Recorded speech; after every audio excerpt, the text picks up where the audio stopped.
হাউলী আৰক্ষীৰ বৃহৎ সফলতা। বৰপেটা জিলাত আৰক্ষীয়ে ড্ৰাগছৰ বিৰুদ্ধে অব্যাহত ৰাখিছে অভিযান। জিলাখনৰ নৱনিযুক্ত আৰক্ষী অধীক্ষক সুশান্ত বিশ্ব শৰ্মাই ড্ৰাগছৰ বিৰুদ্ধে কঠোৰ হৈ পৰা পৰিলক্ষিত হৈছে। এইবাৰ হাউলী আৰক্ষীৰ জালত পৰিছে বৃহৎ পৰিমাণৰ সন্দেহযুক্ত হেৰইন সহ এজন ড্ৰাগছ মাফিয়া। বৰপেটা জিলাৰ হাউলী আৰক্ষীয়ে গোপন খবৰৰ ভিত্তিত হাউলী আইন মণ্ডল পথৰ 4 নম্বৰ ৱাৰ্ডত এক অভিযান চলাই সন্দেহযুক্ত হেৰইন সহ এজনক আটক কৰিবলৈ সক্ষম হয়। ধৃত আনোৱাৰ হুছেইনে হাউলীৰ জয়নাল আবদিনৰ ঘৰত ভাড়াতীয়া হিচাপে থাকে বুলি জানিব পৰা গৈছে। হাউলী আৰক্ষী থানাৰ ভাৰপ্ৰাপ্ত আৰক্ষী বিষয়া ৰাজীৱ নিয়োগৰ নেতৃত্বত ধৃত আনোৱাৰ হুছেইনৰ ভাড়াতীয়া ঘৰত চলিছিল ড্ৰাগছৰ বিৰুদ্ধে অভিযান। ধৃত কুখ্যাত ড্ৰাগছ মাফিয়া পাটাচাৰকুচি আৰক্ষী থানাৰ অন্তৰ্গত চাউলীয়া বৰী গাঁৱৰ দুলুমিয়াৰ পুত্ৰ আনোৱাৰ হুছেইন বুলি জানিব পৰা গৈছে।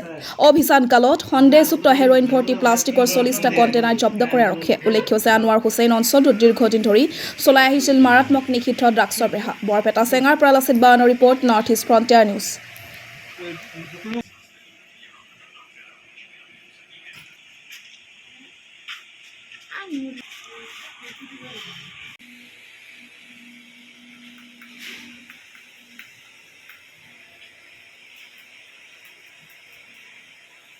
কিমান দিন ধৰি কৰি আছা? 4 দিনমান হৈ আছে। য'ত ক 4 দিন। ক'ৰ পৰা আনিছিলি মালটো? পূজাৰ পিঠৰ পৰা। ক'ত দিয়া? এই এদিন মানুহ তাৰ পৰা মানুহ আছিল। ক'ৰ পৰা? আনন্দ বজাৰত।